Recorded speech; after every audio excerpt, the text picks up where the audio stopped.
Gary Vaynerchuk is a lot of things. An entrepreneur, an influencer, a New York Times best-selling author, a self-made multimillionaire, but most importantly, a grifter, a swindler, a flim-flam artist. For legal reasons, I must qualify that statement by saying that I don't think he's doing anything illegal. I don't know or care whether or not he honestly believes the things he says. He's just an example of a dangerous type of guy. You know the guys, hustle culture thought leaders, public speakers who go from keynote to keynote, making hundreds of thousands of dollars, telling auditoriums full of wannabe big shots that they can and will make it. The system's not broken. The world doesn't need to change. They just need to put in the work and it'll pay off. 100% guaranteed. Guys like these will tell you not to look for easy answers. Don't complain about the state of the world. Focus on what you can change about yourself. But that's the easiest answer of them all, because it's a lot easier to change yourself than to fix the world. Wouldn't it be nice to just believe that there was a surefire way to get everything you wanted? Even if it was hard, wouldn't that be comforting? That's the grift. They make you feel safe and secure, but also encourage self-destructive behavior. Gary's not alone in this. There's a $1.9 billion industry of people just like him. If we want to protect ourselves from con men like Gary, we have to see how they operate. We need to study GaryVee, which is going to be very difficult because he's just so very irritating. I struggled with precisely how rude I wanted to be to him in this video. I have to be a little bit rude because listen to the way that he talks. I don't know much. What I do well is I talk, and then through reaction, I listen. So that's how I get a lot done in a meeting like this, right? There's different hustle within VaynerMedia, who has a hustle leader. There's different hustle between New York and LA. If you actually took a step back and became honest with yourself and deployed self-awareness, this is the easiest time in the history of America to be successful at business. For everybody that just raised their hand, that isn't annihilating it, you suck. And LA's on fire, my fastest growing office, and they're on fire, and it's still different because nature's real. That I don't need to drink, that I don't need to eat, that I don't need to fucking sleep. Well, I need to sleep, let me rephrase. But I definitely don't need to eat and drink, right? My friends, it's uncomfortably simple out there, which means it's ridiculously complicated. People spend more time updating their phones than updating their minds. But I don't want to be too rude. I'm not here to just make fun of Gary. I could do that. Watch. Gary's like if cocaine were a guy. Uh-oh, someone put Ethan Klein on the wrong dryer cycle and shrunk him. How many GaryVees does it take to change a light bulb? Well, how badly does the light bulb want to change? Hey, light bulb, are you making content for TikTok? It's organic reach, bro. See? It's easy. But I'm not here to do that. I'm not here to be mean. Not because I care about Gary's feelings, I don't, but I do care about your feelings. And I don't want to make anyone feel foolish for being taken in by these dillweeds. And maybe some of you were genuinely helped by something GaryVee said or did. I think he says and does harmful things all of the time, but by no means does he only say or do harmful things. He's a real person, not a Captain Planet villain. At the very least, he's going to do good, like, incidentally, every now and then. So if you're a GaryVee fan, I want you to know up front, I don't think I'm smarter than you. I don't think I'm smarter than him. Please keep an open mind and listen to what I have to say for your own sake. And keep this question in mind as you watch. Even if Gary doesn't intend to harm people with his advice, and I suspect that he doesn't, isn't it kind of a problem that he could if he chose to?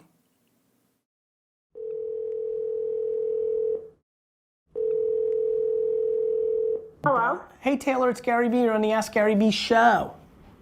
No way! Yes way! In this video, a young citizen of GaryVee Nation named Taylor calls in to talk to Garvo himself. Taylor just graduated college and feels kind of lost. As a student of Gary thought, she knows she has to get in that Sigma grind set. She's got to work, bitch. But work bitch at what? Luckily, Gary always has time to help out a fan, so he pretends to listen to her until it's his turn to talk, and then spends the next 17 minutes straight berating her. I'm romantic about the journey and the process, which is why I'm actually gonna pull it off. You're trying to be a millionaire by 25. How, Taylor? It's just a goal I've always had. Why? He says that for Taylor to make anything of herself, she has to meet a bunch of absurd goals that nobody would ever be able to do, and then gets angry when Taylor claims she's up to the challenge. So you need to be fast, 7 a.m. to 2 in the morning every day. Just put in work and enjoy that. Enjoy eating shit and dirt and bleeding and the grind, and don't give a fuck about what anybody else thinks. Have 4 jobs, fucking Wendy's, Walmart, your side hustle, work. Okay, so in less than 8 years, when I'm a millionaire by 25, I'll come shake your hand. I promise you that statement itself made me 100% guarantee that you won't. He makes ridiculous, impossible claims about how much he himself worked to get where he is today, at one point going so far as to confidently state, You spent more downtime on not your career this weekend than I did in my entire 20s combined. Oh shit, okay. "Hey Gary, you got married when you were 29. Did you have a wedding, Gary? Did you have a honeymoon? Seems like that would require some time to yourself." Side note, pay close attention to this facial expression. If someone ever makes a bold, unlikely claim and then quietly stares at you, that person is lying. This is a tactic that manipulative douchebags use, where you create silence and that makes people uncomfortable, so they fill it with affirmation like, "Yeah, sure, whatever, yeah, okay." This is what that sounds like. Oh shit, okay. That puts things into perspective. I think so. Very clear in the clip that Taylor is uncomfortable, and who wouldn't be? It feels like she's just trying to say whatever it is that's going to get him to stop criticizing her, but he's relentlessly negative, interrupting her constantly, telling her that every impulse she has is wrong, that she's lying to him and herself, that she doesn't have the drive or good enough motivation to achieve anything in life. But I feel like I need to hit rock bottom to have that wake up. I'm too comfortable right now, and it's annoying the shit out of me. I don't think so. I think you're saying you need to hit rock bottom because it buys you more time to bullshit like you are right now. You just need to understand the following. You can trick losers. You're not tricking me. You might be able to trick your Uncle Hal, and you might be able to trick your girlfriend that was in your fucking college with you, but you're not tricking a winner when you're bullshitting. Got it? Got it. So even if you're posturing and pandering and PRing yourself, no winner thinks you're winning.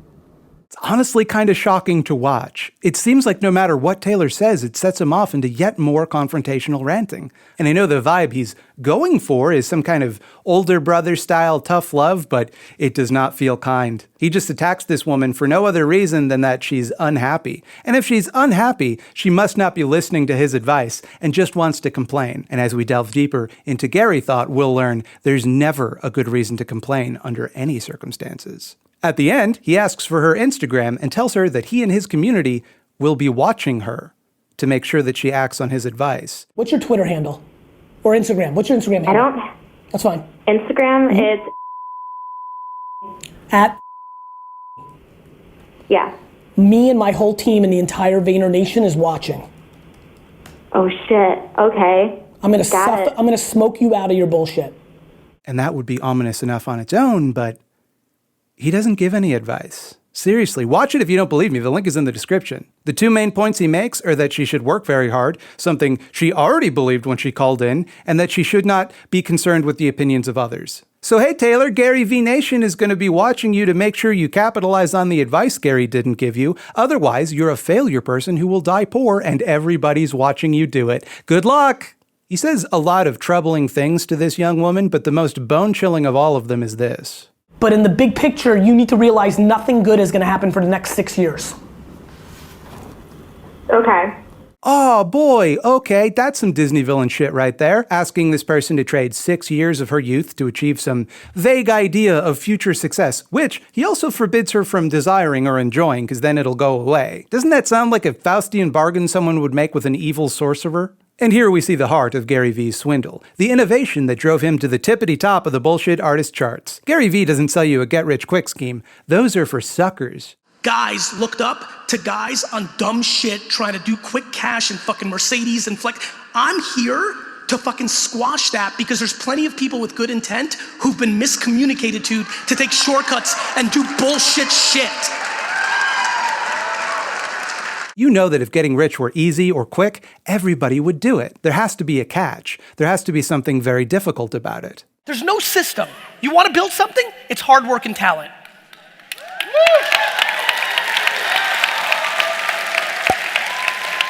Hard work and talent. And by the way, everybody's got talent. Gary sells you a get-rich-slowly scheme.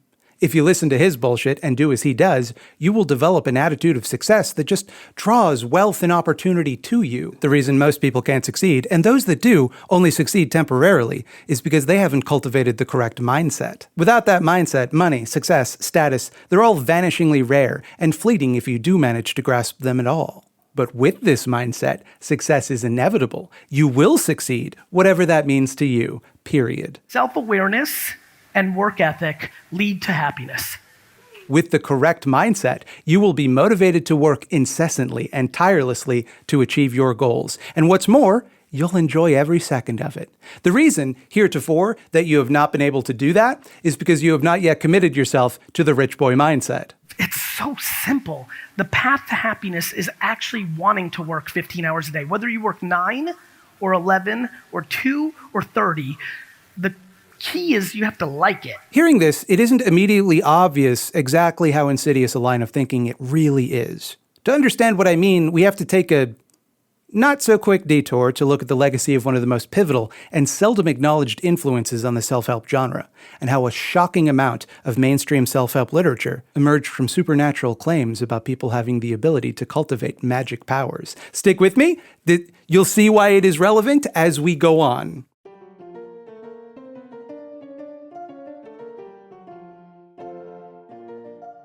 Santa Claus mixed with Abe Lincoln over here is Phineas Quimby, a blacksmith's apprentice who was diagnosed with consumption in the mid-19th century or whatever. He claimed that he'd been cured through self-hypnosis. Quimby believed, or claimed to believe anyway, in the discredited pseudoscience of mesmerism. The idea is that all living beings possess an invisible and intangible force called magnetism, not to be confused with the actual invisible and intangible force of magnetism, which makes things stick to your fridge. Fucking magnets, how do they work? So you can manipulate your body's magnetism in a bunch of ways to produce different effects, usually through what we would today recognize as stage hypnotism. Quimby began an alternative medicine practice claiming that all illness was caused by bad thoughts having bad effects on your brain magnets. Bad thoughts changed the magic shit in your body to make you sick, but he could help you think the good thoughts that made you better. Because all you gotta do is think really hard that you're not sick, and you won't be. As far as you know. Don't go to a real doctor though, whatever you do. Getting any medical treatment for any illness or injury means you have to think you need it, which means you think you're sick or injured, which causes that to happen in the body because of magnets. What's worse,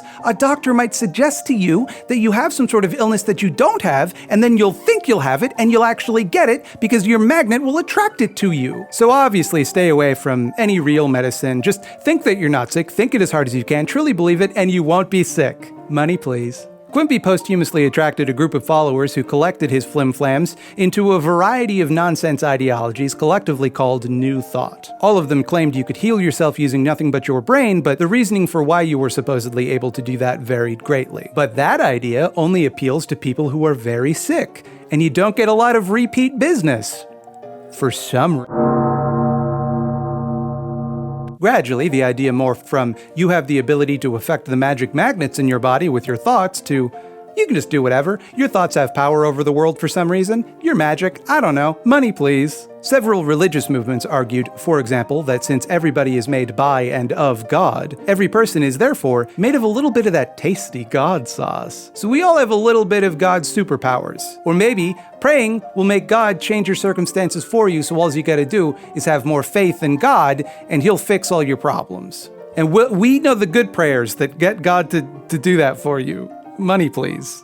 Many modern-day religions and religious practices can trace their origins partially back to New Thought, including some big names you've actually heard of, like, arguably, Christian Science, though the Christian Science Church denies this officially, but come on. Their founder, Mary Baker Eddy, was a patient of Quimby's and believed the same stuff he believed, but just said it was for God reasons instead of the invisible magnets in your brain. New Thought also influenced prosperity gospel or prosperity theology and had a huge effect on faith healing and other grifts. But it wasn't just religious leaders and Jesus-themed con men arguing New Thought ideas. Every time there was any kind of economic downturn, suddenly these dumpy doodles would pop up and tell everybody that they could make you rich just by thinking stuff. See, your big powerful brain has the ability to attract results to you, and they can teach you how for some money, which they need to get from you, even though they could just think about it and get it for free, but okay, sure. You're probably familiar with The Secret. First released in 2006, but that really caught on in 2008, right about the time that the economy diarrheaed in its pants. The Secret's author, Rhonda Byrne, cited Wallace Wattles, a New Thought guy,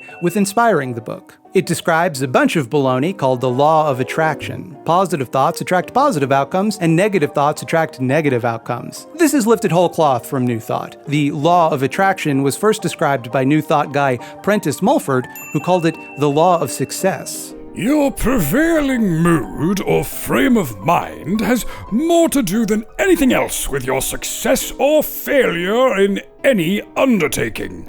Your mind is that amount of thought substance. That's me! I'm thought substance. Which has come together during countless ages and using many physical bodies. What kind of thought you most charge that magnet, your mind, with, or set it open to receive, it will attract most of that kind to you. That's very silly. I don't have to tell you that. It's about as convincing as that kid on the playground who told you his uncle worked for Nintendo and gave him the secret cheat code that gives Mario a gun. Well, give me the cheat code then. Give me the cheat code, Tyler. The more common version of this grift takes a pseudo-psychological approach. This form represents the ideological soil that Gary's bullshit flowers sprout out of. Think and Grow Rich by Napoleon Hill is one of, if not the most, popular self-help books of all time. First published, conspicuously, around the time of the Great Depression. It is difficult to overstate the impact of this book, but to give you some perspective, when one of Napoleon Hill's followers, Norman Vincent Peale, had a television documentary made about his life, 5 former United States presidents were interviewed and spoke highly of him. Peale was also Donald Trump's family pastor as a child, so that's Napoleon Hill having a direct influence on at least 6 United States presidents. Which is why it's so funny that Napoleon Hill was a con man, not in the sense that, like, most of the people we're talking about here are con men, but in the bona fide he ran confidence games kind of way. Hill claimed that Think and Grow Rich was based on interviews he'd done with Andrew Carnegie, but there's no evidence to suggest that the two men actually met. Just to tie this all together, Hill also wrote a book called The Law of Success, arguing for the very same law of success that our boy Prentice was talking about. Because Hill, you guessed it, was balls deep in that New Thought life. Now, Hill doesn't say that you can manifest changes in reality through supernatural magic. He argues that all successful people share an unshakable confidence and conviction that they can and will achieve their goals. Through that conviction, they work tirelessly and doggedly to pursue those goals, secure in the knowledge that their success is inevitable. Does that sound familiar? Wishing will not bring riches, but desiring riches with a state of mind that becomes an obsession, then planning definite ways and means to acquire riches and backing those plans with persistence which does not recognize failure will bring riches. You just gotta convince yourself to believe that you will achieve your goals, and it creates a beneficial feedback loop. Your positive attitude helps you make better choices and seize opportunities you would have missed if you were more of a pessimist, thereby making your circumstances better, which gives you a more positive attitude, and so on and so on and so on. Now, positive thinking is good. You miss 100% of the shots you don't take, but I don't think it's a great idea to think only positive thoughts. A lot of things in life require you to understand that a bad thing could happen to you, to understand the risks associated with failure. And even if we accept this premise that all rich people share this conviction that they will achieve their goals, it's kind of sample bias, right? Perhaps the reason successful people disproportionately believed they were likely to succeed is because they were going to. There was good reason to think that. You're asking them after they succeeded, so of course they thought they would. What about the people who have an unshakable conviction that they will achieve their goals and who are very wrong? My game is going to be an Olympic sport. It's just that good. My point. Okay. You're not going to make it with this. Oh, absolutely. I totally disagree. It's not going to happen. It will happen. It won't happen. I'm telling you, it will happen. But that's where the genius lies with this grift. See, if you ever complain that the techniques aren't working or wouldn't work, then you admitted you're not really believing in them. And since you need to believe them for them to work, well, there's your problem. It selects for people who are willing, nay, eager, to delude themselves. Enter Tony Robbins, who revolutionized this grift. Robbins lists Think and Grow Rich as one of his favorite books and a must-read, but he flipped the script, so you don't just change the way that you think and let that change your life. That's too hard. You won't do it. Instead, you behave as though you believe the good thoughts already. You need not actually believe them. Actions come first, and belief emerges from action. Simply observe how successful people behave and mimic them. And since that behavior made them more successful, it'll do the same for you. And over time, this helps you believe the good thoughts, which reinforce the good behaviors. Now walk across some hot coals to prove the power of belief, even though, like, walking on hot coals is safe whether or not you believe it is. But, doing it kind of activates the danger center in your brain, which makes you more pliable. The subtle brilliance of this is in reframing the narrative from learning the secrets of the successful to seeing them as role models to continuously emulate. A merger of business advice horseshit and law of attraction horseshit. And it grounds it all in what looks to the outside observer as evidence. Steve Jobs got rich. You can't deny that Steve Jobs is rich, so all you gotta do is mimic the way Steve Jobs sees the world, and you too will become rich. So don't question the underlying assumption that people get rich because of the way they see the world. But Steve Jobs got rich because he invented computer. You're not going to invent computer. Crucially for Robbins, you no longer have to see yourself as someone lacking success to benefit from learning his strategies. Even if you're successful, you could always get a little more successful. You could always learn new strategies, new techniques, new ideas. This opens the door to new markets. It's no longer simply unhappy people who seek out self-help, but anyone who wants to make more money, which is everybody. Patreon.com/thoughtslime, please. I spent so long making this video. It's 25 pages in script. I don't want to lose my career. Please, please, don't do it for me. Do it because poor little Grumbletum, the magical woodland critter who eats all of my likes, comments, subscriptions, and Patreon money, is starving. Look at him. I don't know how much longer he can go on like this. You don't want Grumbletum to die, do you? Anyway, getting back to why it's bad to manipulate people, this brings us full circle to GaryVee, who is obviously influenced by Tony Robbins. Now, Gary loudly and often rejects this comparison, saying he doesn't want to be anyone's Tony Robbins, but he very clearly does. For one thing, he does all sorts of speaking engagements at events with the literal actual man, Tony Robbins, like he does the same thing in the same places at the same time. For another, listen to how he begins this interview with Tony Robbins. He points out how, because Robbins swears a lot, it takes pressure off of Gary not to swear so much. Thank God for your documentary, because people realized that you cursed, and that gave me the air cover. People were like, oh, Gary, it's okay that you curse now. I'm like, thank God. The first thing he wants you to know in this interview, anything Tony does or says in his professional career gives Gary license to do the same. Right off the bat, you should think of them as similar types of guy, as peers, doing similar work. So we can draw a direct line from the complex web of horseshit built around the idea that our thoughts can literally change reality straight to Gary. Even if he does not consciously believe that, he is very clearly influenced by people who do. That's the space he's in, and he absolutely shares the central conviction of New Thought, that the way you think is what decides the outcomes of your actions. This is it. Is your perspective right? Mm-hmm. Are you happy? Are you putting yourself in a position to succeed? Yeah. There's only one way you can be a workaholic. You love it. What's incredibly clear to me at this point in my career is that from a business standpoint and clearly from a life standpoint, I think we grossly underestimate perspective. I really genuinely believe that life is exactly as you see it. Gary's worldview starts with the assumption that everything that has happened to you is the result of a conscious choice you've made. That you, and you alone, are responsible for the material conditions of your life. You want to get real happy, if that's what we're aiming? Leave this conference and realize anything you're complaining about or are sad about is, because it's true, 100% your fault. Put another way, your attitude, the way that you think about the world, shapes or attracts the results that come to you. Gary's reasoning is a bit more realistic, but nonetheless relies heavily on magical thinking. In his view, if you go all in on your passions, you develop this indefatigable compulsion to work, which is what's required to succeed. Funny thing happens when you start doing things that make you happy. You start working more, harder. You become invigorated. You like it. All of a sudden, funny things happen. When you like it and you put in the work, results start happening.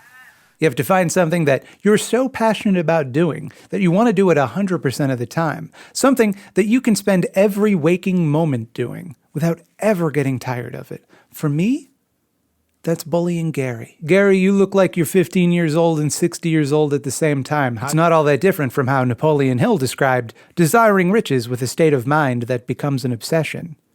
I have no reason to believe that Gary adopted that philosophy from Hill, but it is the same philosophy. It's the same thing, and it works for the same reason.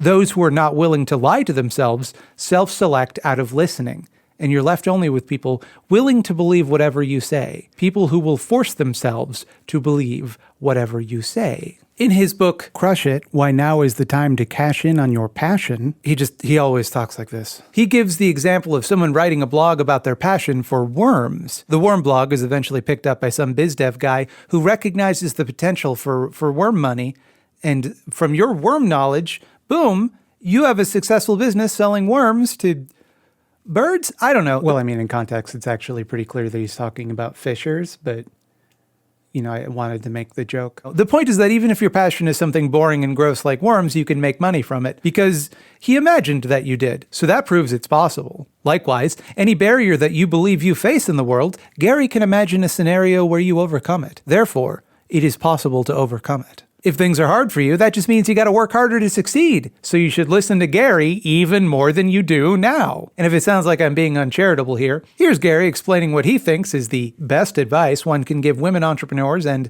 African Americans. I'm on a hot no excuses kick. I have a lot of female entrepreneurs. I have a lot of fans that are African Americans. I spent a lot of time in that community in my college years.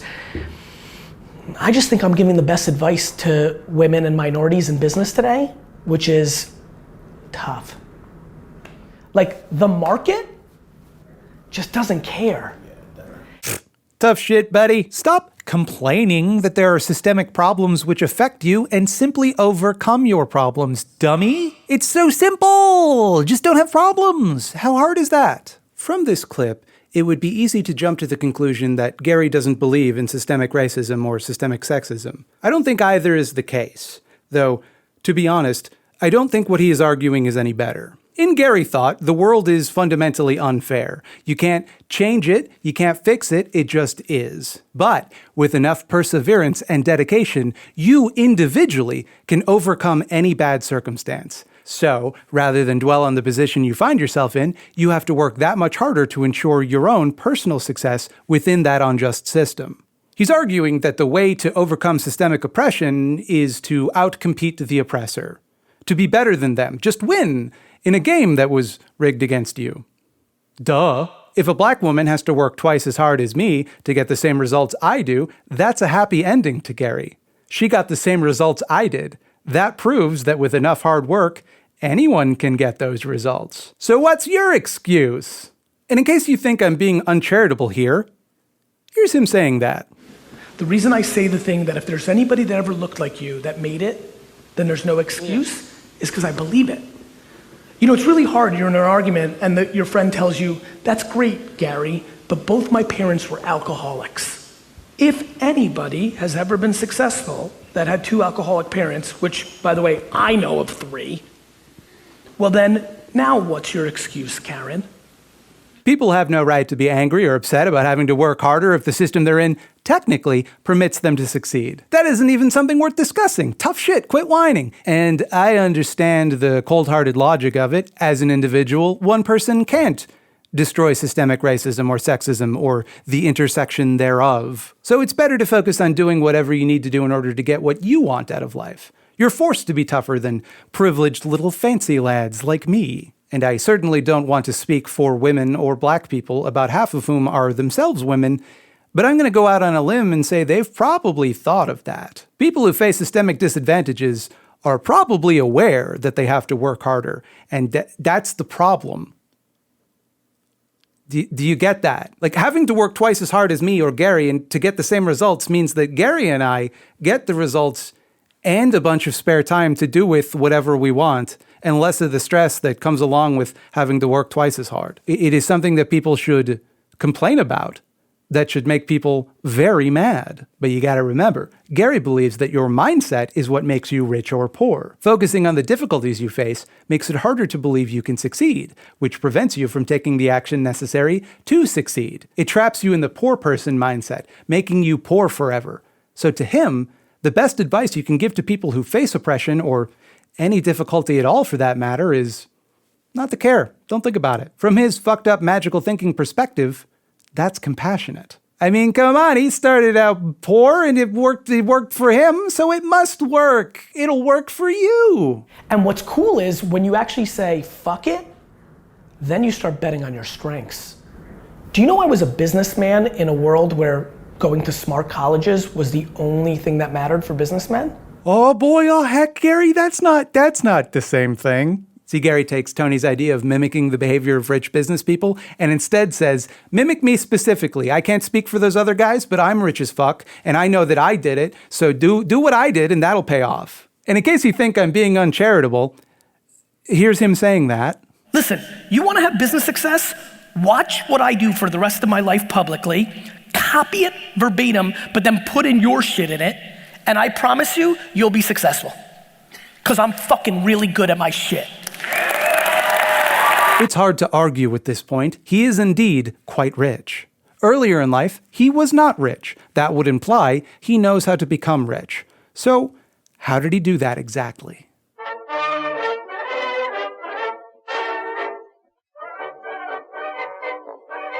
Gary was born in Belarus in 1975. His family was given the opportunity to travel to the United States based on what he describes as a government program to help Soviet Jews immigrate in exchange for food aid. From meager beginnings, sharing a studio apartment with 8 people, his family eventually got their own place in New Jersey.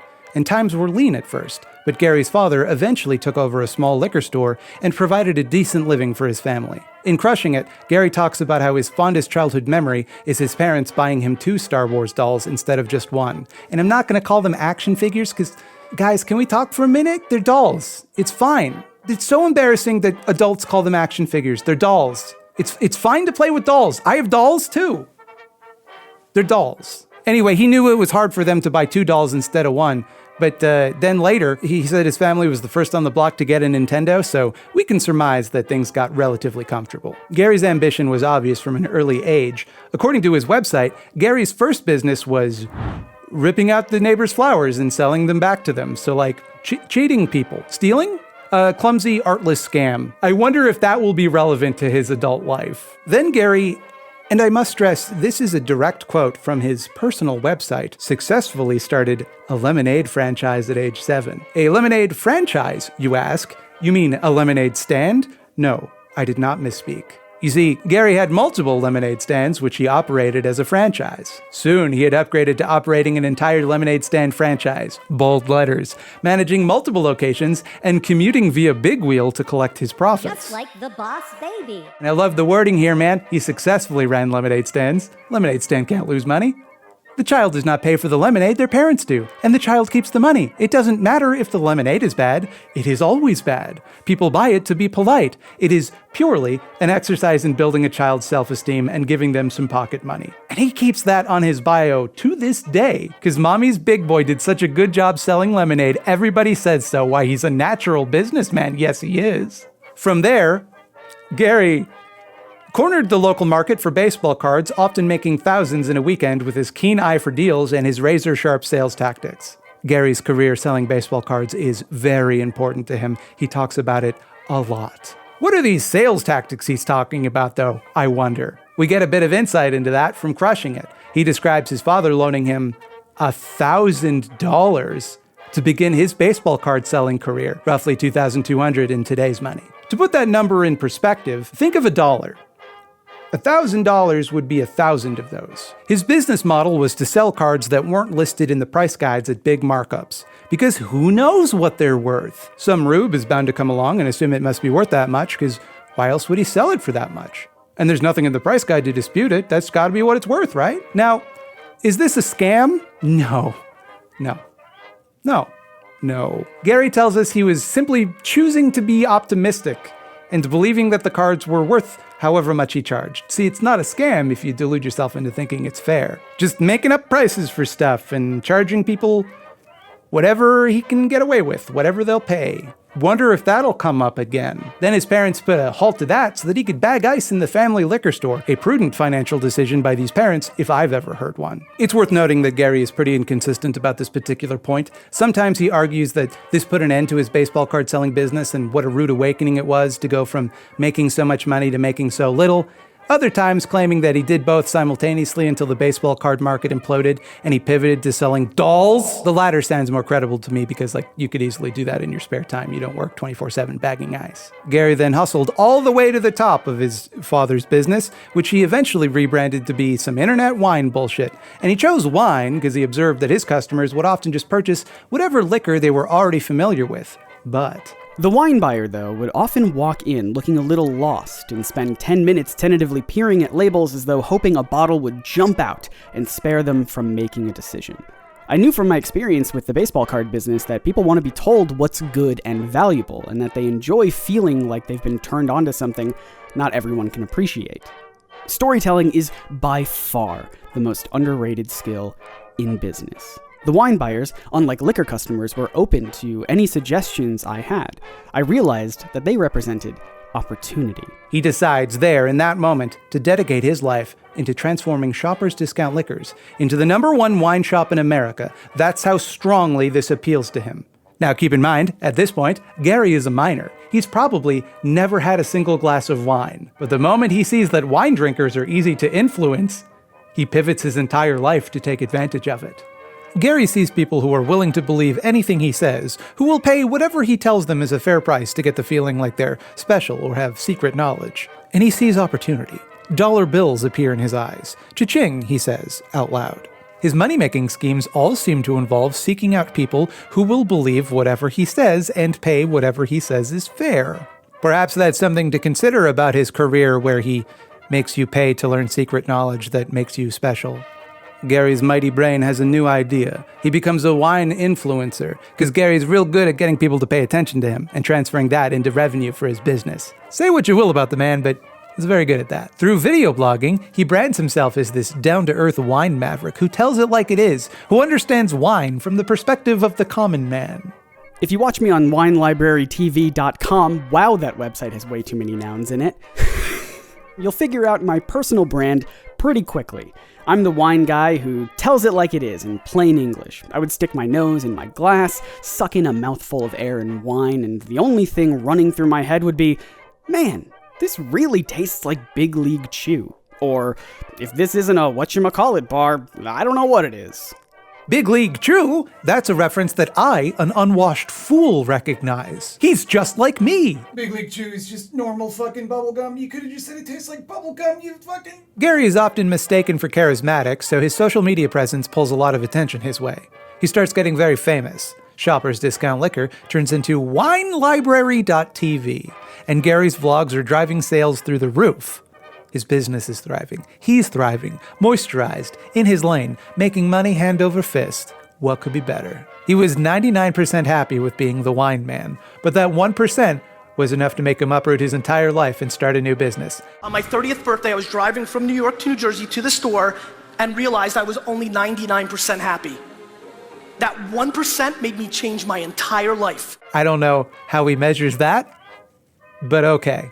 Gary leaves his father's wine company with zero equity, he's quick to point out, which is transformed into a $60 million business under his leadership after its humble beginnings as a mere $4 million business. And he founds his own company, VaynerMedia. Remember when Mr. Peanut died? Remember that inescapable horseshit that everybody hated? That was Gary and his whole operation. VaynerMedia, my agency, when we killed Mr. Peanut yesterday, which a lot of you heard about, that is us doing brand. Yeah, he was doing brand there. He did brand at Planters for that one. That was brand. It is central to Gary's self-mythology that you understand two things from his story. Firstly, that he came from nothing. He built everything he's got, baby. And secondly, that he's a compulsive, natural entrepreneur and savvy businessman. He has to convince you of those two things so you'll believe that he achieved his wealth and success through the same methods he will teach you. Remember, storytelling is the most underrated skill in business, so he's telling you a story. that he started with nothing and made it. Big city dreams, baby. You too can go from nothing to multimillionaire. You just gotta hustle. You gotta be on your grind. You gotta go all in on your passions, just like Gary. His passion, of course, was suckering people, but he went all in on it, and the peanut died.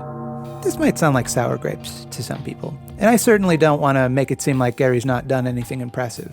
It's hard to run a business, not as hard as working at a business, but, pretty hard. Most businesses fail. Gary's led more than one to enormous multi-million-dollar profits. Good job, Gary. And all he had to do was underpay and overwork his employees. See, I never would have thought of that, because I don't have the business smarts, and I'm not passionate enough about business to know that you shouldn't pay your employees very much. Who wants a fun little GaryVee trivia fact? If this job were hourly instead of salaried, then the $32,000 salary would actually be below the legal limit for what you're allowed to pay someone in New York, where the posting is based. But to suggest that he started out with nothing is, I think, overstating things. After all, while the family liquor store may have been modest when Gary started working there, most people's families don't have any liquor stores, let alone a $4 million one for you to cut your teeth on. It doesn't matter how good a business acumen most people have, because in their early 20s, they don't get to run a $4 million business that their dad owned, one that's already profitable, albeit modestly. I understand that a business being worth $4 million doesn't mean that you personally have $4 million, especially if you don't own the business like Gary didn't. But it's still a pretty lucky break, my guy. The hardest part of most businesses is breaking even, and he got to skip that step.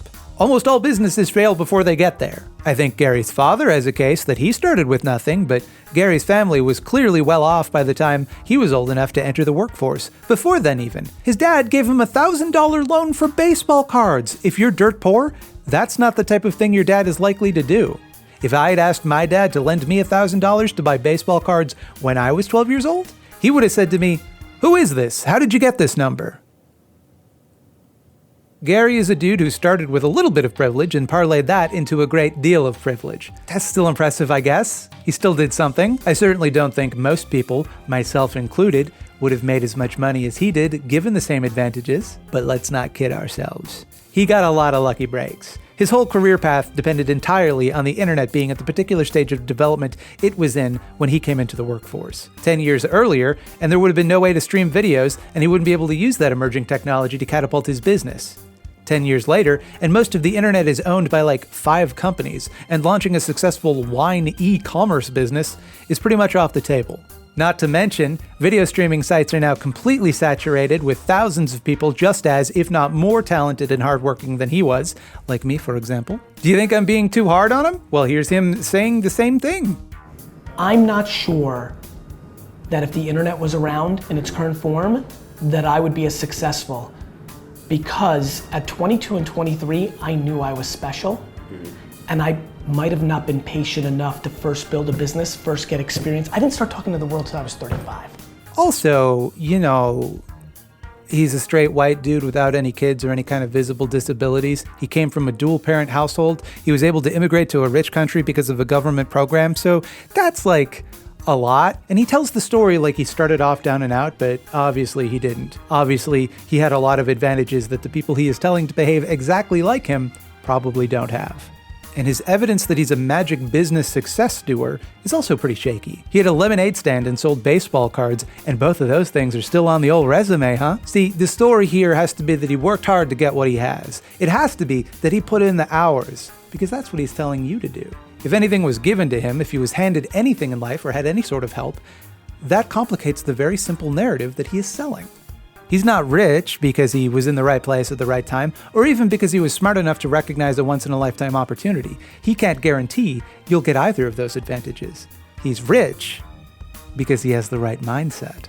Doesn't matter what your life is like. If you have this mindset, you too can become rich. He literally guarantees it. The part of the story where Gary leaves his father's company with no equity to build his own is meant to demonstrate that Gary can always start from scratch and get rich again. He did that all on his own, baby, without daddy's help at all. He didn't just get lucky. What are you telling me? That he just happened to luck into millions of dollars twice? That doesn't sound credible. And no, that would be silly. What I'm saying is he lucked into millions of dollars once, because it's a lot easier to start a second business than to truly start from nothing. At this point, he has over a decade's worth of experience managing a multi-million-dollar business that was handed to him because of the circumstances of his birth, all of the connections he made through that business, and an enormous, unprecedented online following he was allowed to build as part of working for that business. He's had a bunch of TV appearances where they keep talking about him like he's this whiz kid who understands new media better than anybody. He's starting out with huge, unheard of levels of brand equity, already being famous and known as the guy who does online media and advertising real good. In a market that most people and businesses fundamentally do not understand even now, and definitely not back then. Not to mention having the security of knowing that should it not work out, he can return to his other multi-million-dollar business, because he may not own any of it, but going to inherit the money when his parents die. So, now my point here isn't that this means he doesn't have business chops. I do not value business chops. I don't give a shit. My point is that this isn't the enormous personal risk he's making it out to be. It isn't the risk it would be for me or you. He's using it to show that his methods reliably produce successes for him, so reliably that he's willing to throw everything away at a moment's notice if he feels even 1% unhappy. And so if you feel even 1% unhappy with your life, and you must, right? Because everybody does. And you have this guaranteed way to become happy. You should do that too, right? But doing as GaryVee does has only ever made one person rich, and that's Gary. He wants you to believe that it's ironclad. His successes prove that what he's telling you will work. So why there aren't a bunch of millionaires crediting him with their successes is kind of up in the air, I guess. Give it time. So what exactly is Gary telling people to do? How is he encouraging his fans to mimic his success?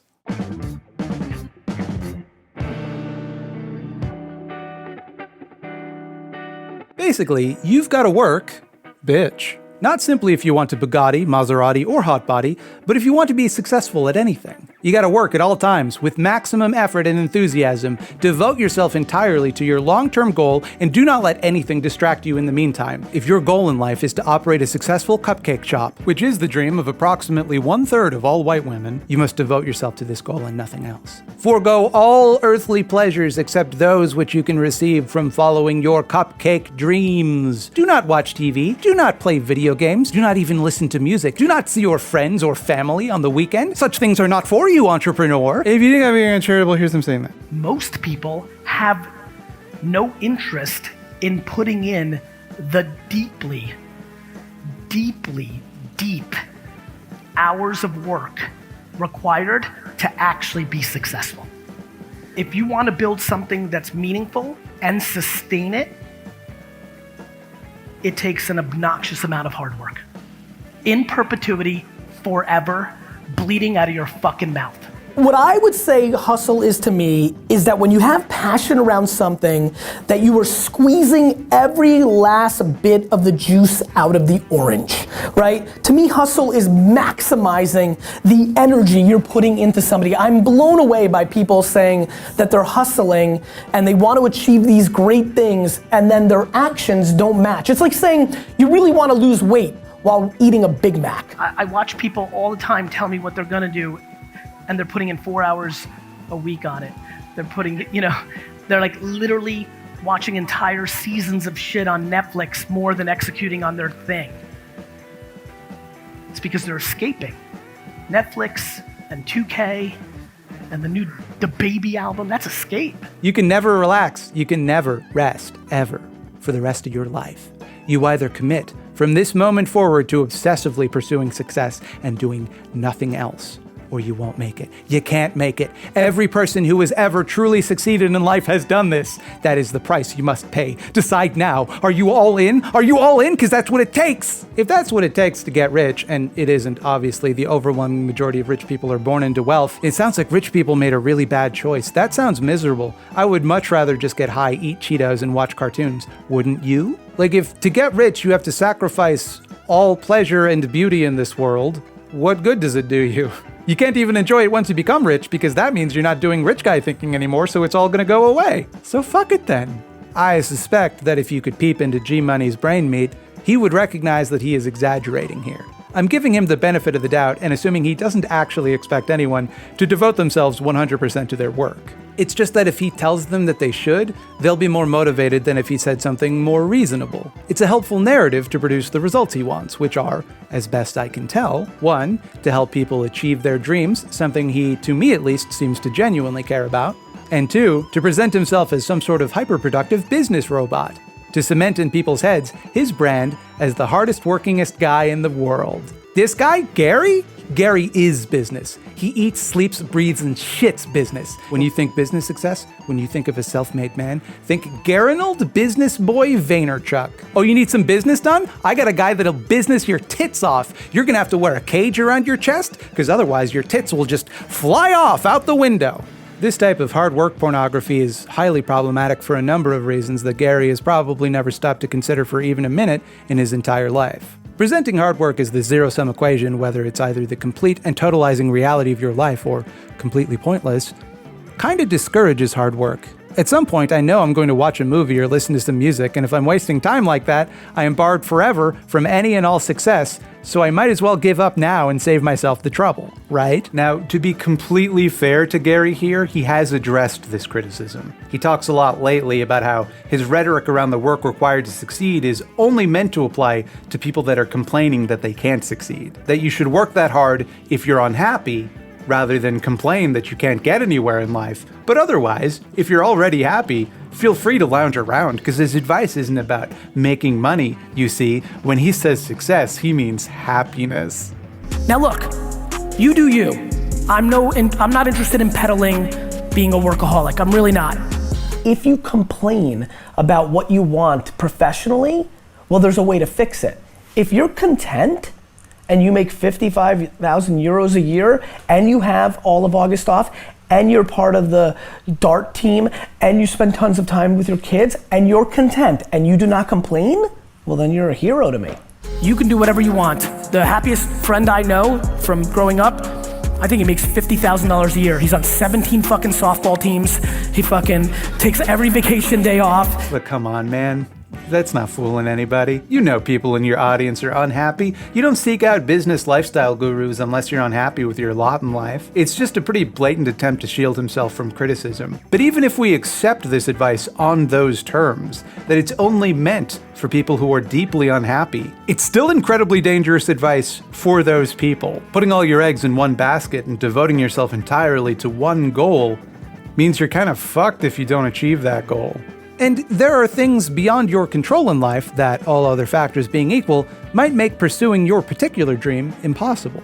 Illness, accidents, disability, poverty, violence, and as we discussed earlier, systemic injustice, which itself intersects with and compounds all of those things. Even when it might be theoretically possible, the barriers in your way might make it more difficult than you could reasonably be expected to overcome. It's technically possible for me to get into the NBA. But is that realistic? For one, I'm too old and I'm too small a bean. Also, is it reasonable that in order for people to get to do the things they want to do in life, they have to work that hard? It's not like we're in some sort of global famine. It's not like we lack resources, technology, or the means for everyone to live well. Does that sound like an economy that is functioning properly? One that is working on our behalf? One which we should simply uncritically devote ourselves to being enthusiastic participants in? And I don't say this to depress anyone. I don't think you or anyone should give up on their dreams. I'm not like your stepdad, but I think it's irresponsible to suggest that people should count on that success coming eventually. You need to have a backup plan, if for no other reason than just to keep your head above water until you do achieve your dreams. That's why this approach, assuming that you will succeed eventually and putting all your eggs into one basket, is so ruinously dangerous to the type of person Gary is pitching it to.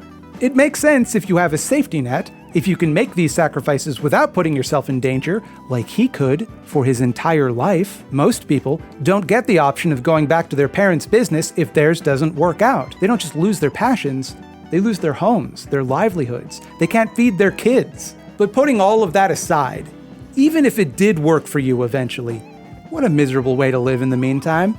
Just grinding away, never stopping, never resting, not taking care of yourself, accepting that good things simply will not happen to you. According to a survey by Deloitte, 77% of professionals, i.e. the class of people whose jobs we haven't deliberately designed to be a mindless soul-crushing grind, and thus should theoretically be the happiest people in the workforce, have felt burnout at their present jobs. 87% of them reported having passion for their work, so that doesn't seem to help as much as Gary suggests either. Rates of burnout are getting exponentially worse, especially because of the pandemic, where the lines between people's personal lives and their working lives have begun to blur. One of the major contributing factors is the expectation that one has to be always available, always working, the exact thing that Gary encourages. According to the Mayo Clinic, burnout can contribute to the following: excessive stress, fatigue, insomnia, sadness, anger or irritability, alcohol or substance misuse, heart disease, high blood pressure, type 2 diabetes, vulnerability to illnesses. Now is not a great time to be vulnerable to illnesses. And frankly, it's going to be a lot harder to run a cupcake shop with type 2 diabetes. Also, a lot of those health issues are going to require you to work for someone else for health insurance and might dissuade you from becoming an entrepreneur. And putting all that aside, even if you were willing to put up with all the horrible effects of burnout to get what you want eventually, it makes you less able to work. According to the APA, nearly 3 in 5 employees reported negative impacts of work-related stress, including lack of interest, motivation, or energy, 26%, and lack of effort at work, 19%. Meanwhile, 36% reported cognitive weariness, 32% reported emotional exhaustion, and an astounding, their words, not mine, 44% reported physical fatigue. Even if you think you can just tough it out, your performance suffers. You are not as productive, period. Study after study demonstrate a correlation between hours worked above a specific threshold and diminishing returns with overall productivity.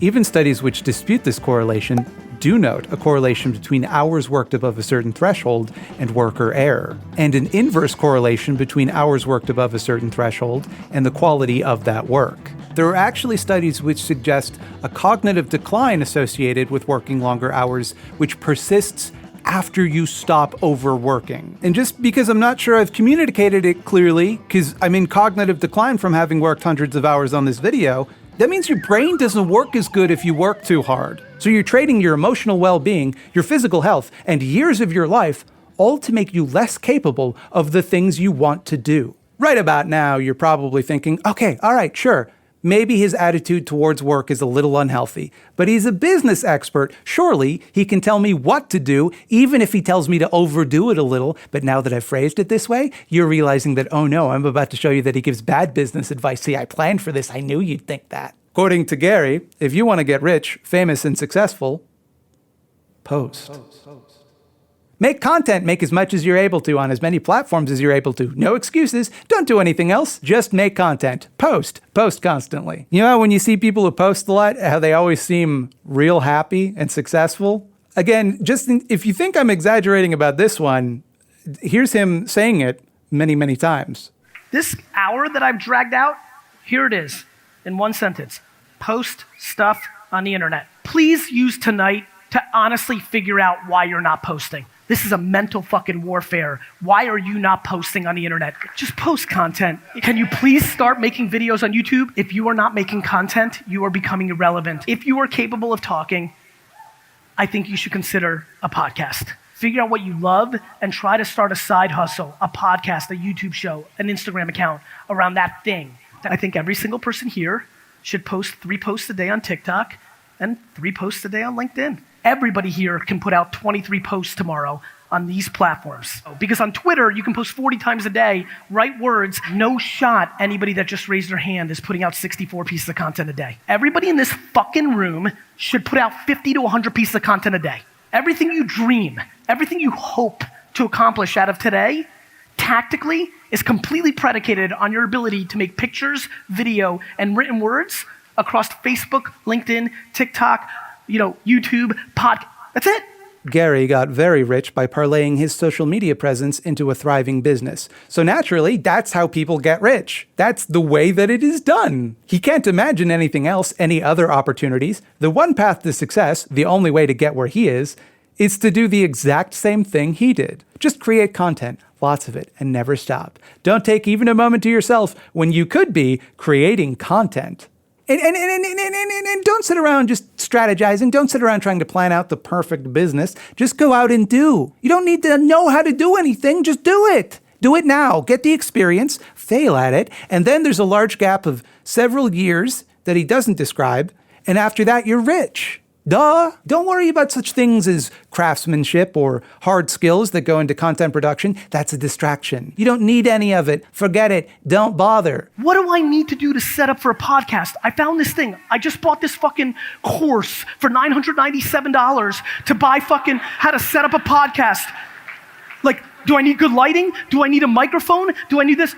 No, motherfucker. Your phone has something called memos. Fucking press the button and fucking talk, dick.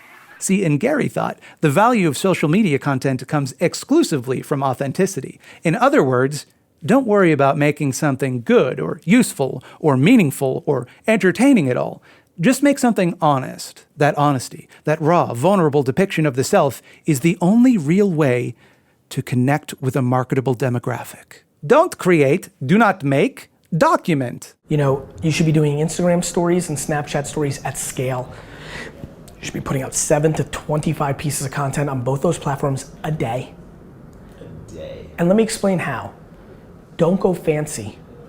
Document versus create. When I say 7 to 25, you say, my God, how do I produce 7 to 25 meaningful things that will have me respected? Versus document. Anybody can put out shit. You know, I don't want to put out shit. But shit is subjective, my man. And look, you know, it's not that I think that this is a bad approach to take or that it's impossible to succeed with this sort of minimalist content or whatever. I'm not trying to be a snob about it. I'm not trying to say that if you don't have bisexual lighting, you can't make content. Make whatever the fuck you want. There's lots of approaches to making cool things on the internet. But I find him saying that this is the only way to do it concerning. See, Gary's saying the only way to make content is to never treat it as art. Don't express yourself, just record yourself. The thing you are making is not and cannot be valuable in and of itself. It's simply one piece of a larger media strategy designed around the singular purpose of building and maintaining a following, marketing yourself to a key demo. Anything which does not serve that exact goal is a distraction or an excuse to not get started. The content he wants you to make, and let me remind you, he thinks that making content is the most important thing you can do to succeed in business right now, is basically just a series of commercials for you and your personal brand. He wants you to do brand on yourself. That is us doing brand. It's disposable junk designed for the exclusive purpose of building an audience to market to as quickly as possible. If you make something too high quality, it's not scalable. You can only do that so often. If you put all of your effort into your content, you end up writing 25 fucking pages about GaryVee. Hello, darkness, my old friend. So instead, you should just shotgun out a bunch of meaningless garbage, quick and dirty. Don't think, do. And I mean, come on, it's audacious for you to assume that you even know what is and is not meaningful to people anyway. So stop thinking and just post. Post whatever. Throw it all out there and see what people say about it. And train yourself over time to learn what your audience wants. Turn your brain into an algorithm. Be the algorithm you wish to see in the world. Nowhere is this effort-free content strategy better illustrated, pun intended, than in Gary's NFT collection. Yeah, that's right, motherfuckers. Did you think we were gonna go a whole video without talking about NFTs? I don't fucking think so. Welcome to VFriends! Here, Gary scribbles a shitty little doodle on a sheet of printer paper and makes an intern scan it and mint it as an NFT. This one's called macro micro. It's those two words written down, but the word that means big is big, and also the word that means small is small. It has a lot to say about sizes. You can watch the video of him creating this masterful work of art. It took him 17 seconds. I'm playing it right now in real time. This one, macro micro, with the two words, recently sold for $41,000. Well, one of them did anyway, because I forgot to mention he mints all of them multiple times as different NFTs. Very non-fungible. Most VFriends are animals with an adjective before their name, and that is all that they are. Patient panda, reliable rat, gratitude gorilla. Why not grateful gorilla? You had a whole fucking naming convention. What? Gary has big plans for VFriends. It's going to be a huge media franchise, like Pokemon. If I'm able to successfully, like I think I'm going to, over the next 30 years, build a Pokemon-like collectible ecosystem, well, those characters are going to be a collectible because they're the first alpha, they're the fossil, they're the one. You know how Pokemon have cute designs and personalities and abilities, and a video game that you can already play with all of the characters in it right now? Well, VFriends is exactly like that. They're animals. And I mean, who's more appealing as a character, Squirtle or Enamored Emu? The point of the project is to create meaningful intellectual property, like Enamored Emu. Sure, they can't even create a little description of any of these characters, how they behave, what they want, their relationships with one another. No, just give them all the same description, which is just a description of the project. That's meaningful IP. We'll come up with the meaning later, after you pay. He can imagine a future where there's an amusement park built around these guys. I think that there's a high chance that I will open a great adventure, Busch Gardens. Disney World is a beast. If Walt Disney started today the way I'm starting today, don't you think that the original NFT holders probably would have had lifetime passes to Disneyland and Disney World? Every V1 VFriends holder will have a lifetime pass with that to the amusement park. And that's like 26 years from now, value creation. Well, there you go. That's added value. Because he imagined it might happen in the future. So you got to get in on it now. This shit is going to fly off the shelves. People love Pokemon. They'll eat this shit up. What people like about Pokemon is that they're drawings. It doesn't matter that the drawings are good. For as much as he talks about passion, he's completely disinterested in the things he makes. He cares very much about making them, about doing things. But what it is that he's actually making or doing, irrelevant. He has zero respect for his audience's time and just uses his platform to A/B test random shit to generate data about what he should make next. Which is why am I so comfortable with trying things. I posted a video yesterday that was upside down on Instagram. I don't know how many of you saw it. And then a couple days earlier, I made a video where I just said like this post like 58 times in a row. Too many of you are not doing things because you're worried about how it's gonna make you look because you're late. So you're not starting, which is always a bad idea. No, people don't do that because it's pointless. It's a waste of your time and your audience's time. It would never occur to most people to even do it. It's not that people are embarrassed, it's just bizarre and useless. This is when it clicked for me. There's something really important you need to understand about what Gary means when he says, stop caring what people think about you. Something that took me a long time to figure out because on the surface it seems like utter bullshit because that's not how he behaves. He stresses constantly that he doesn't care what people think, but also obsessively catalogs what people think. He constantly talks about how people dismiss or judge his choices, or how people criticize him in unfair ways, how people write off his accomplishments or doubt him in pivotal moments. Usually he talks about this in the specific context of not caring about what it is that they're saying, but for someone who claims not to care, he seems really fixated on it. Gary writes in Crushing It about staying up late one night apologizing to fans of a podcast he was interviewed on when they found him irritating. Gary, if you're going to apologize to everybody who finds you irritating, then I'm waiting. Where's my apology? But here's the thing. When most people say you shouldn't care what people think, they mean you shouldn't let other people's opinions of you dictate your behavior. Gary means the opposite of that. He means you shouldn't care what it is they tell you to do, just let it affect your behavior, whatever it is. Simply act on the trends you observe in your feedback. Not that you should be fake or always do what people tell you to do. But if you wanted to do that, you should start by taking an unemotional and logical look at the feedback you are given to determine the quickest path towards building a following. Whether people like or dislike an individual thing you made is irrelevant. That piece of content, which is meant to be a representation of your most authentic self, is disposable. What matters is that you aggregate information from your content and trend towards creating things that people do like. Fundamental to this approach is a complete indifference to how any work is received. In fact, Gary encourages you to seek out failure in equal measure to seeking out success for this exact reason, to learn from your mistakes, specifically which things don't work. Every time something bad happens, I'm more happy than when something good happens. Do you know how much I hate where I'm at right now, where now I'm overrated, not underrated?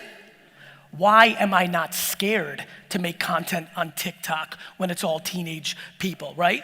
Why am I willing to spend a ton of time having a ton of different shit going on, and if something fails, I don't give a fuck? You wanna fucking win in life? Fall in love with losing, because most people here are scared of it. Your platform is just one big focus group. Spend the rest of your life saying and doing as much as you can. It does not matter what, and then measure its popularity to incrementally make changes that result in greater and greater clout. And then you can leverage that to sell something, I don't know, lollipops? Whatever. Just be yourself, that's the only thing that matters. But, do it the way that other people want you to. Look, I'm not saying you should change. I'm explicitly telling you to be you as hard as you can. But also, at the same time, obsessively collect information about the ways that people think you should change. Because you shouldn't care what people think. Just do what they think. It'll help you build an audience faster, so do it. When viewed through this lens, his ideas on selfhood take on this sinister doublethink. When he says to be yourself, to know yourself, he doesn't mean like, be how you want to be, follow your bliss. He means, know how you actually are. In his words, know your DNA. For a business guy, I talk a lot about DNA, and this book will be no exception. That's because I firmly believe that the path to your successful business literally lies in the twists and turns of your own double helix. From a very early age, I knew and accepted the dictates of my DNA, which were that I was born to be a people person and to build businesses. Those were and have always been my passions. I knew I was made to be an entrepreneur, and not once did I try to be anything else, as evidenced by the D and F infested report cards I'd bring home that gave my mother conniptions. In Gary thought, the limits and scope of what you are capable of are decided for you by your DNA. It's baked in. You can't change it. You have to simply accept it and work with what you have. You're just a certain person designed to do a certain task, and if you do that, you will succeed. Otherwise, you are doomed to failure. This is self-awareness. You have to be honest with yourself, because if you're incapable of that, you have no prayer of happiness. So nice sounding phrases like be true to yourself or be honest with yourself don't mean do what makes you happy or know what you want out of life. They mean you may be predetermined to not be as successful as others, and you have to just accept that to be as successful as your DNA will allow you to be.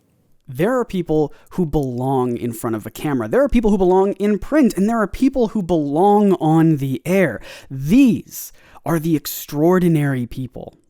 The ordinary ones, the ones like the vast majority of business people and entrepreneurs out there, don't have the showman DNA. And that doesn't mean they won't succeed, as long as they're realistic about what success is going to look like. Now, okay, that sounds bad.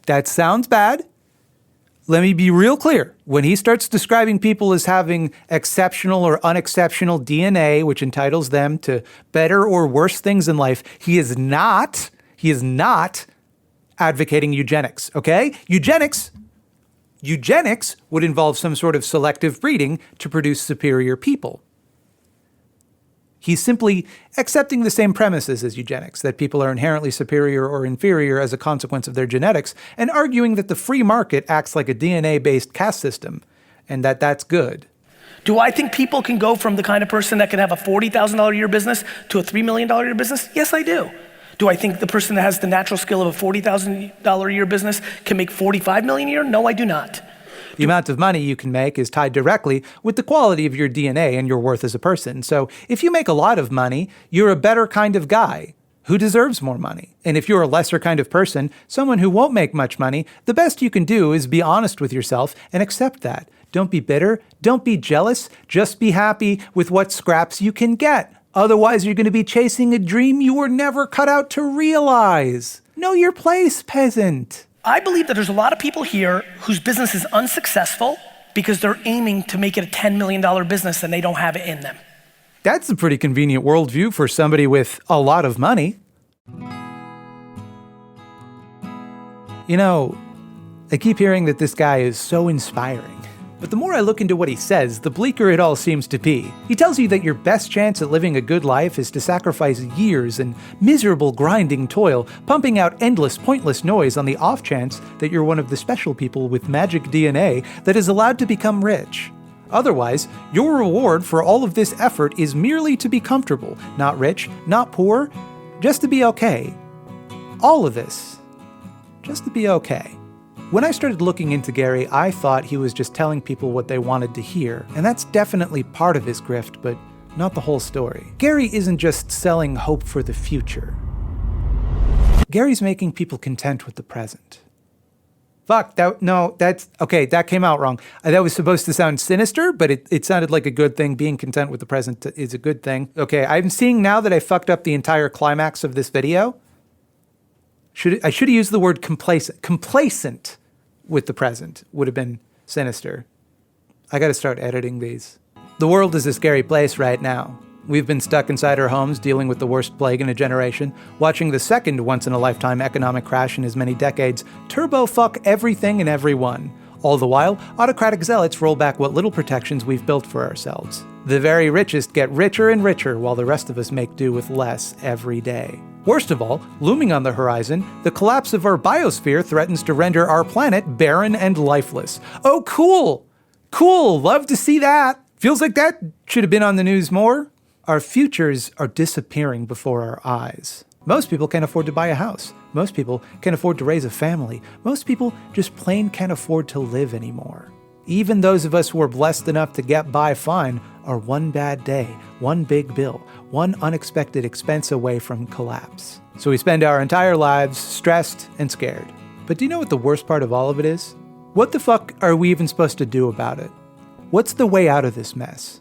And don't just say some shit like, oh, revolution, overthrow capitalism. I can't do that on my own. Everybody needs to do that together. What do I do? We're all just stuck doing jobs we hate, unable to pay the bills, and helpless in the face of systems and institutions that have left us for dead. They tell us we're lazy, entitled, afraid of hard work. They tell us to lift ourselves up by our bootstraps, but how? What exactly are we supposed to be doing? We're working harder than ever and getting less and less in return.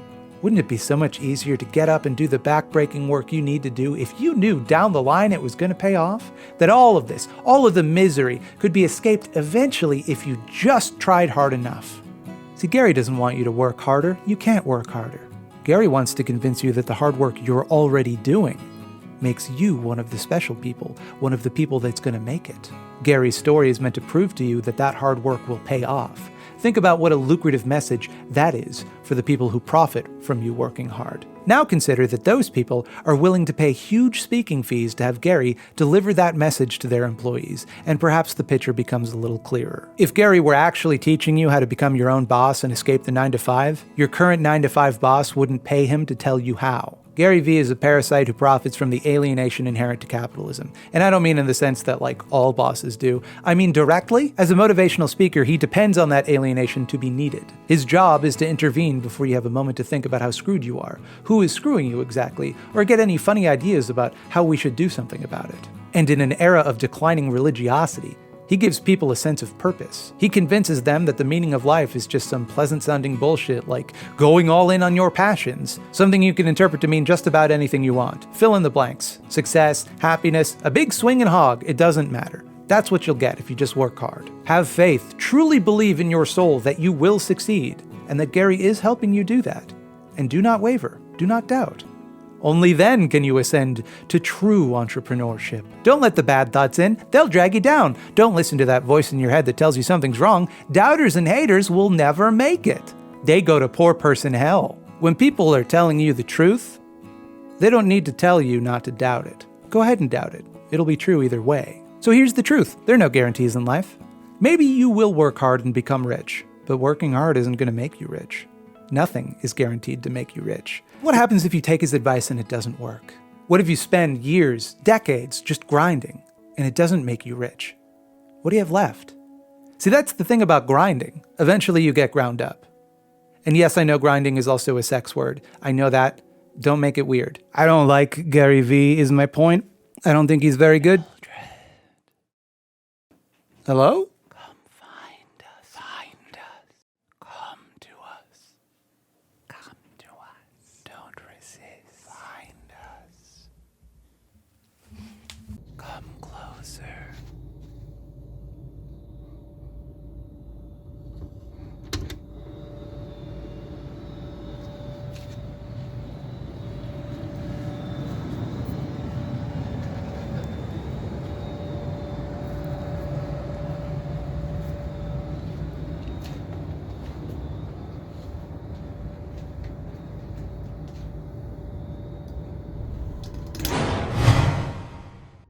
Hello and welcome to the Eyeball Zone. Here in the Eyeball Zone, from 7 a.m. to 2 in the morning, we give 110% to put eyeballs on small creators who are going all in on their passions, changing the game, and maximizing their value SEO, analytics, call to action, engagement, viral blockchain conversion. Hey, a lot of people told me to watch this video, Gary Vaynerchuk, the Youth Pastor of Capitalism by Münecat. Now this doesn't really fit the format of the Eyeball Zone. She's not a small creator. She has fewer subscribers than I do, but within 6 months, she will have more. I bring it up because I don't like the idea of taking attention away from someone else who made a video on the same subject.